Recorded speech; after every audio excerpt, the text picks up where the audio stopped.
Salut à tous, on se retrouve pour la 10e vidéo du calendrier de l'Avent. Je pioche tout de suite mon sac avant de m'étouffer. Donc le sac là il reste plus que 3 films techniquement. Ah, j'ai fait un... Je prends le premier qui est Strangeland. Sélection officielle Fantastic Art Gérardmer 2000, j'allais dire 2020 non, 2000, avec Dee Snider et notre bon vieux Freddy Krueger. Qu'est-ce que ça nous raconte? Disparition, mutilation et perversion. Une succession d'événements atroces terrifie la petite ville d'Elverton. L'enquête conduit la police à un sadique qui sélectionne ses victimes par Internet. Internet écrit en majuscule. Et satisfait son plaisir en leur infligeant une immense douleur. Malgré son arrestation, ce monstre réussit à s'échapper et décide de se venger en repoussant encore plus loin les limites de la souffrance. Une expérience inhumaine et interminable qu'il fera subir à ses prochaines proies. Un film d'horreur qui dépasse de loin tout ce qui a été fait dans le genre. Original, féroce et provocateur, il impose des scènes chocs inédites aux effets spéciaux effrayants de réalisme. Pourquoi pas? Écoutez, on va découvrir ça. C'est un film qui date donc de 1999. Accord parental. On y va. On se retrouve donc pour la review du film Strangeland qui est disponible sur Prime Video d'ailleurs si vous avez envie de le regarder. Alors, j'ai passé un bon moment en le regardant, même si je rigole. Je vais vous expliquer pourquoi, tout simplement. Parce que le film est hyper ringard, ça fait hyper daté dans le sens où c'est les prémices d'Internet, les prémices de avoir Internet à la maison tout simplement. Donc les jeunes qui peuvent aller chatter avec de sombres inconnus le soir dans leur chambre sans que leurs parents soient au courant, etc. C'est assez marrant dans ce sens-là parce que voilà, c'est vraiment ringard, c'est vraiment daté quand on voit ça en 2020 alors qu'Internet, ça fait quand même partie de notre vie à tous. Hein. Moi, je vois Internet, je m'en sers absolument tous les jours, toute la journée, que ce soit pour ma vie perso, ma vie sociale, ma vie professionnelle, etc. Donc c'est vrai que c'est assez marrant, on a des personnages du coup qui ne connaissent pas du tout Internet, qui n'y sont jamais allés, qui disent eux-mêmes qu'ils préfèrent écrire une bonne vieille lettre s'ils ont envie de communiquer avec quelqu'un. Donc pour ce côté-là, c'est assez rigolo à certains moments. Voilà, faut vraiment essayer de se remettre dans le contexte de l'époque où Internet, ça faisait peur parce qu'on ne connaissait pas. Ce que j'avais pas capté au premier abord, c'est que Dee Snider, qui est donc l'acteur principal et également le scénariste du film, c'est le leader du groupe Twisted Sisters. Si vous ne connaissez pas, c'est un groupe de glam rock, heavy metal des années 80 qui a un univers assez fou. Moi j'aime bien, je trouve ça assez marrant comme groupe. Il me semble que ce film, je l'ai vu il y a hyper longtemps parce que le look du tueur me disait franchement quelque chose. Il a un look en plus qui est hyper particulier. Il a genre la moitié du corps qui est entièrement tatoué, des cheveux roses avec la moitié du crâne tatoué, etc. Je pense que j'avais dû le louer au vidéoclub quand il est sorti en 2000 ou un truc comme ça. J'en avais aucun souvenir à part voilà, vraiment le visuel du tueur. Pour l'histoire, on suit donc deux jeunes filles qui sont sur internet le soir, qui chattent avec un jeune homme, qui vont à son domicile parce qu'il leur dit qu'il organise une grosse fête.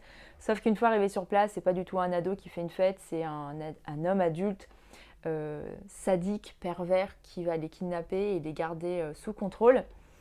Et le père d'une des jeunes filles est policier, donc il va vraiment mener l'enquête le plus rapidement possible pour retrouver sa fille. Bon, c'est un thriller horrifique. Il y a quelques scènes un peu violentes, un peu gore, qui font le job. Par contre, voilà, le côté vraiment Internet dangereux et compagnie. Alors oui, Internet, ça peut être dangereux, même encore aujourd'hui. Mais là, c'est vraiment genre le point central du film. Donc, voilà. Comme je vous disais, il faut recontextualiser. Le seul truc qui m'a un petit peu dérangé quand même, c'est l'amalgame qui est fait entre toutes les communautés un peu underground, on va dire, dans le sens où à un moment les policiers arrivent dans une boîte qui mélange tout et n'importe quoi en fait. Dans la boîte, il y a des métalleux, des punks, des gothiques, des sadomasochistes, des fétichistes, etc. Comme si tout ça n'était qu'un seul et même univers de gens hyper dangereux, hyper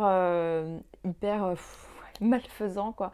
C'était un peu dommage dans le sens où voilà, on peut être métalleux et ne pas être sadomasochiste, voilà, tout comme on peut être sadomasochiste et écouter Mozart, voilà. Et ça m'a fait vraiment penser à cette période où il y avait eu l'histoire avec la tuerie de Columbine et où les gens avaient peur de Marilyn Manson, voilà, où à un moment c'était lui le bouc émissaire, tout le monde avait très peur de lui, les parents étaient terrifiés quand leurs enfants revenaient avec un album de Marilyn Manson à la maison.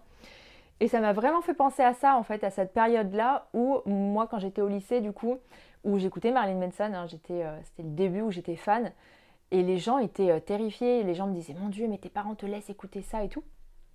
Et ça, je trouvais que le film reflétait vraiment cette période-là. Alors du coup, comme c'est scénarisé par le chanteur de Twisted Sisters, c'est mis justement un petit peu en exergue, c'est un peu exagéré et tout. Mais voilà, le discours m'a laissé parfois un peu pantoise, on va dire, tout comme le discours du tueur qui est donc un adepte des modifications corporelles, qui arbore donc beaucoup de tatouages, de piercings, de scarifications, qui fait des suspensions, etc. Et en faire un sadique, en fait, je trouve ça un peu dérangeant dans le sens où les gens qui font des modifications corporelles le font parfois justement pour tester leur seuil de douleur, de tolérance à la douleur, à la souffrance, et pour s'éveiller d'une certaine façon spirituellement. Voilà.